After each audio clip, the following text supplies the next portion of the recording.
Texas for a while when I was a kid, El Paso. Fort Bliss. The joke was, there was nothing blissful about Fort Bliss. And if anybody has ever been there or lived in El Paso, no offense to El Pasoans, I'm sure you love your city, but for a Yankee, even as a kid, boy, the weather is just very memorable and not in a good way. Welcome to Texas. Next stop, Louisiana. But first, we're going to be spending a night near Abilene, Texas. There is a lake up there with some free camping just about 6 miles outside of Abilene. So hopefully if we make good time, we'll go find that instead of having to stay at a rest area or a truck stop.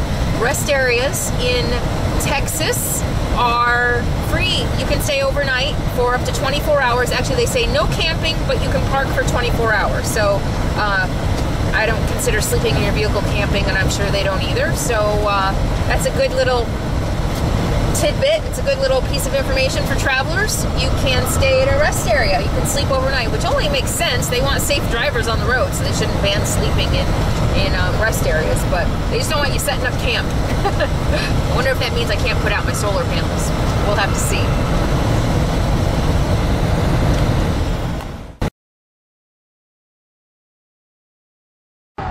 Welcome to Littlefield, Texas. Wow, a little tiny dying town. Look at this. All these old abandoned businesses and buildings. Who knows who Waylon Jennings is?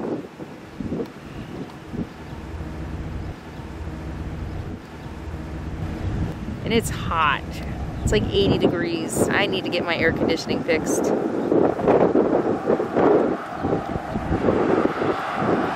Look at this. Wow. It's like a ghost town almost.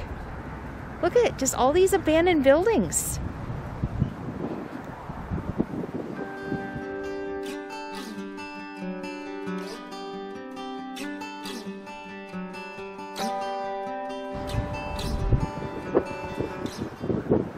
Wow.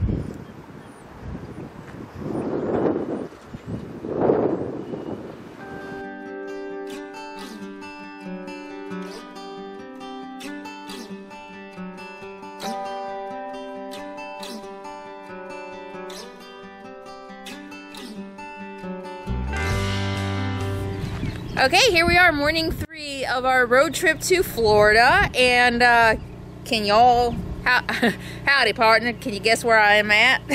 My southern accent is horrible. Sorry if I have offended anyone in the South with that.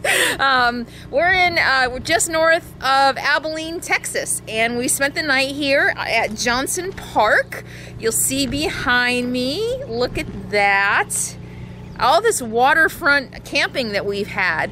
There were mixed reviews online about whether or not we're allowed to camp overnight here. It is a city park, and it does say camping in designated areas only, but that looked like tent camping.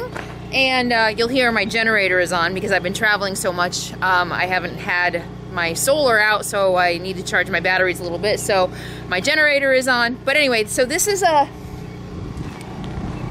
I'll show you. We found a nice spot kind of away from the developed park.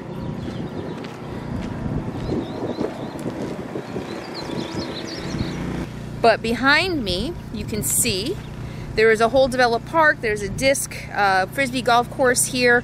And over there, which you're not going to be able to see. How do I do this? Over there is some tent camping. And there are covered picnic tables and fire grills and stuff like that. But we found over here, which seems to be outside of the park a little bit, but we found a spot right here, right on the water, and we camped there overnight. According to a website I have been referring to a lot on this trip called Overnight RV Parking, which lists places that you can park overnight. you know, some of them say not sure if you're allowed to, but user reviews say that I've gotten away with it. On that site, it said that RV parking overnight used to be allowed here, but they sent an email to the Park Service and it's not anymore. And it looks like we're gonna find out because it looks like Park Service might be coming my way. But we did park here overnight and we didn't have any problems. It was quiet. It was a nice place to park, and Park Service is on their way. So we'll ask and see. Pone, come on. Come on. You ready to head out then? Yep. Come on. Get in. Get in.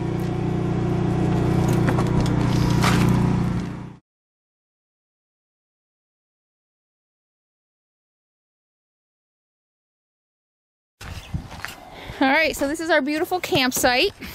Kind of beautiful. Kind of smells like dead fish. But right here on the lake, just north of Abilene.